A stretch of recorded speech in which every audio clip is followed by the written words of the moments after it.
हैदराबादी करेले का सालन बनाने के लिए हमें चाहिए 250 ग्राम करेले। 3 करेले थे ये, देखिए कैसे स्क्रैप किए हैं। इसको इतने बड़े बड़े रिंग्स में हर करेले को 3-3 पीसेस में काट के और अंदर से इसको हॉलो कर लिया है हमने। इसके अलावा नमक के पानी में डाल के रखा है 10-15 मिनट से, और अब इसको निकाल के पानी से और दोबारा नॉर्मल पानी से धो लेंगे ताकि नमक एक्सेसिव जो है वो निकल जाए, और स्क्वीज़ कर लेंगे।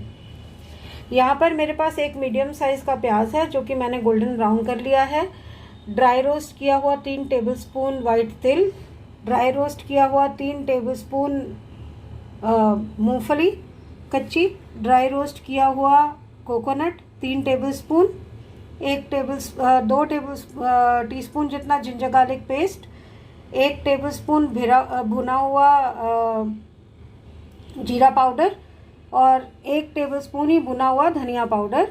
यहाँ पर 1 टीस्पून है मेरे पास, टोटल 4 चीज़ें मिक्स करके 1 टीस्पून है जीरा, कलौंजी, मेथी दाना और सरसों।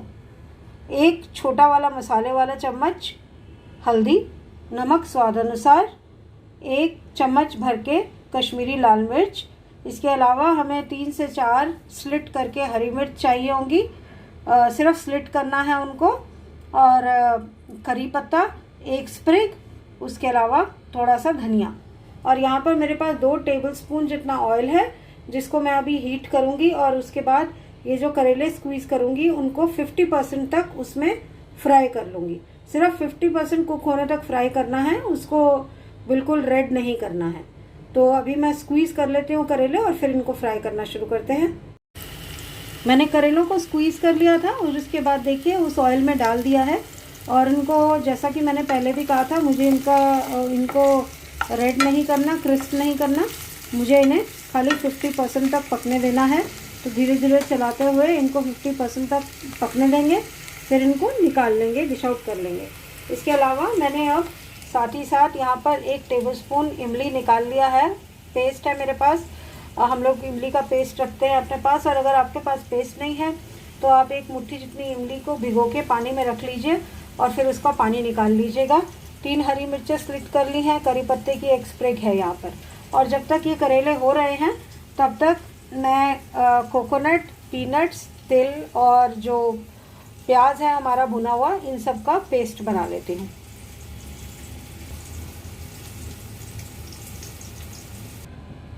करेले 50% तक डन हो गए थे तो मैंने उन्हें निकाल लिया है ऑयल में से। इमली का मैंने पानी बना के रख दिया है, पानी में मिक्स करके रख दिया है। यहाँ पर पेस्ट बना दिया है जो हमारा ड्राई रोस्टेड कोकोनट, तिल और वो मूंगफली और ऑयल में रोस्टेड अनियन था। अगर कोई ऐसी टेक्नोलॉजी होती कि मैं आपको इसी खुशबू आप तक भेज सकती तो ज़रूर भेजती, क्योंकि बहुत ही अमेजिंग खुशबू आ रही है इस मसाले में से, और इसको सूंघ के ही लग रहा है कि बहुत अच्छा बनने वाला है ये सालन।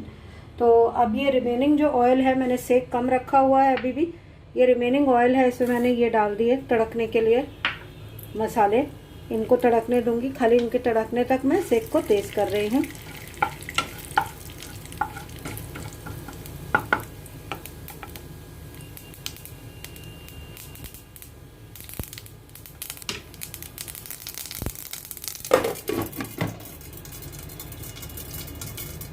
देखिए कलर चेंज होने लगा मसालों का, आप देख सकते हैं तड़क रहे हैं अच्छे से।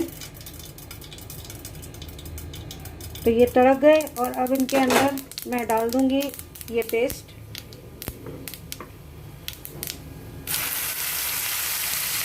थोड़ा सा पानी भी डालूंगी ताकि ये पेस्ट निकल जाए पूरा। और ये सब मसाले यानी कि जिंजर गार्लिक पेस्ट, धनिया पाउडर, जीरा पाउडर,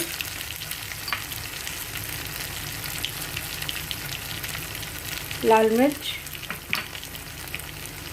हल्दी, करी पत्ता। अभी हम इसके अंदर इमली का पानी नहीं डालेंगे, वो बाद में डलेगा। तो इस सबको अच्छे से मिक्स कर देंगे और ढक के इसको तब तक भूनते रहेंगे जब तक कि ये ऑयल नहीं छोड़ देता। तकरीबन इसमें 8 से 10 मिनट लग जाते हैं, क्योंकि अभी पानी भी डलेगा, मसाले नहीं तो जलने लगेंगे। तो मैं अभी इसमें थोड़ा सा पानी भी डाल देती हूँ। मैंने इसमें नमक नहीं डाला था तो नमक भी डाल दिया।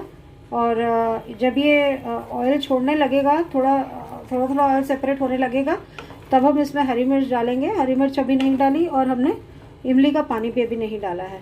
इमली का पानी तब डलेगा जब ये टोटली ऑयल छोड़ जाएगा। तो अब इसको ढककर पकाते हैं। जब थोड़ा ऑयल छोड़ना शुरू कर देगा तब हम इसके अंदर मिर्चें डाल देंगे। तो इसको मैं ढककर रख रही हूँ और कम सेक पर ही ये पकता रहेगा, मीडियम सेक पर।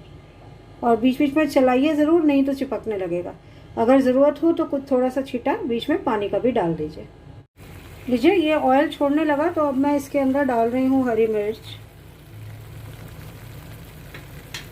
और इमली का पानी।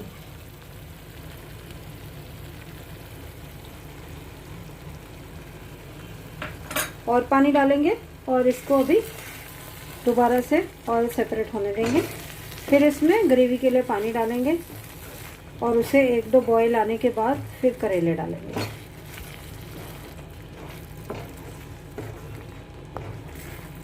तो इसको अब दोबारा ऑयल सेपरेट होने तक के लिए मैं ढक के रख दूंगी।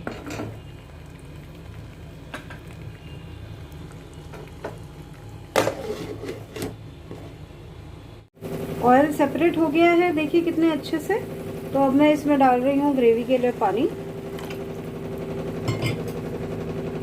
बहुत ज़्यादा पतली ग्रेवी इसकी नहीं बनती, वैसे तो चावल के साथ खाया जाता है, लेकिन बहुत पतली ग्रेवी नहीं बनती। आप पर फिर भी अपने हिसाब से कंसिस्टेंसी रखिएगा।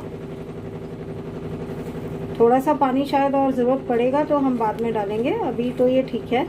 तो इसको ढक के अब 1 बॉईल आने दूंगी और फिर उसके बाद इसमें डालेंगे हम करेले। अब मैं सेक इसका तेज़ कर दूंगी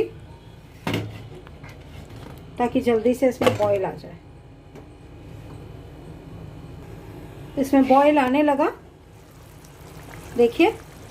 तो अब मैं इसके अंदर डाल रही हूँ करेले।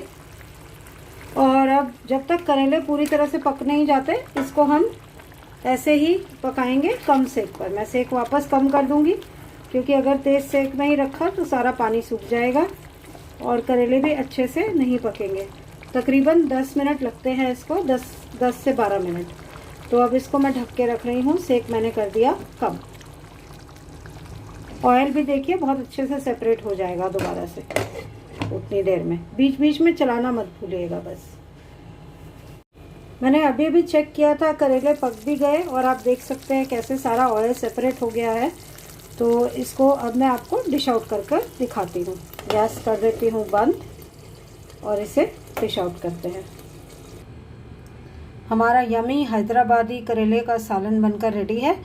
चावल के साथ परोसेंगे इसे, और आप चाहें तो रोटी, पूरी, पराठी के साथ भी खा सकते हैं, बट ये बेस्ट चावल के साथ ही लगता है। तो बनाइए इसे, ज़रूर खा के देखिए, आपको बहुत पसंद आएगा। कमेंट कीजिए, बताइए हमें आपको कैसा लगा। और चैनल अब तक अभी सब्सक्राइब नहीं किया आपने तो चैनल सब्सक्राइब कर दीजिए और बगल वाली घंटी भी ज़रूर दबा दीजिएगा। और अगर आपको हमारा ये वीडियो पसंद आया तो थम्स अप दीजिए और अपने फ्रेंड्स के साथ शेयर भी कीजिए। Thank you so much for watching. Bye bye.